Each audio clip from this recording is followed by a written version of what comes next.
Ты хуй его знает, что, бля. Вот трупы лежат.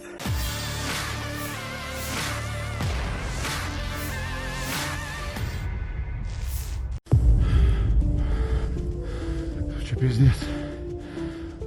Media sosial dihebohkan dengan rekaman kendaraan lapis baja milik Ukraina dan pasukannya yang hangus terbakar. Rekamannya beredar di Telegram pada Jumat 17 Maret 2023. Penampakan ini adalah dampak serangan artileri Rusia yang tepat mengenai sasaran. Dalam keterangan unggahan disebutkan, inilah rekaman hasil upaya angkatan bersenjata Ukraina yang gagal untuk menyerang posisi pasukan Rusia di dekat Novodanilovka ke arah Saporosi. Drone pengintai Rusia disebut berhasil menciduk kendaraan tersebut. Tampak kendaraan yang hancur dan pasukan Ukraina yang tewas berkelimpangan di sampingnya. Rekamannya pun menuai berbagai komentar dari warganet dan diketahui perang antara pasukan militer Rusia dengan Ukraina hingga hari ini, Sabtu 18 Maret 2023, terhitung telah berlangsung 388 hari lamanya. Kabar terbaru dalam invasi adalah laporan Perserikatan Bangsa-Bangsa merinci berbagai macam kejahatan perang Rusia hingga Polandia kirim pesawat MiG-29 ke Ukraina. Пиздец. Раз, два, вон.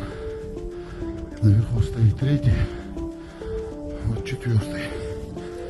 Сюда, блядь. Прямо, блядь, на позиции подъехали, пидорасы. Вот наша позиция, БТР.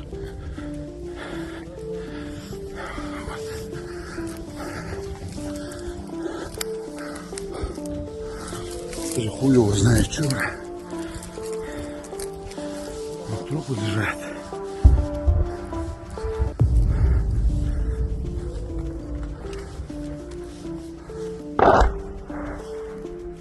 Блядь, я гакар автомат, бля. Представляете, американский автомат. Тём, блядь. Американский автомат. Тюк. Хаеца.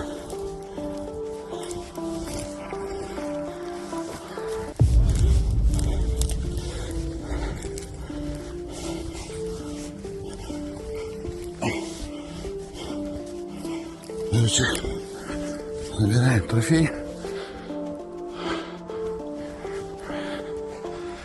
Setahun berlangsung invasi, Rusia melaporkan 402 pesawat Ukraina, 221 helikopter, 3.448 kendaraan udara tak berawak, 414 sistem rudal anti pesawat dieliminir sejak awal operasi khusus.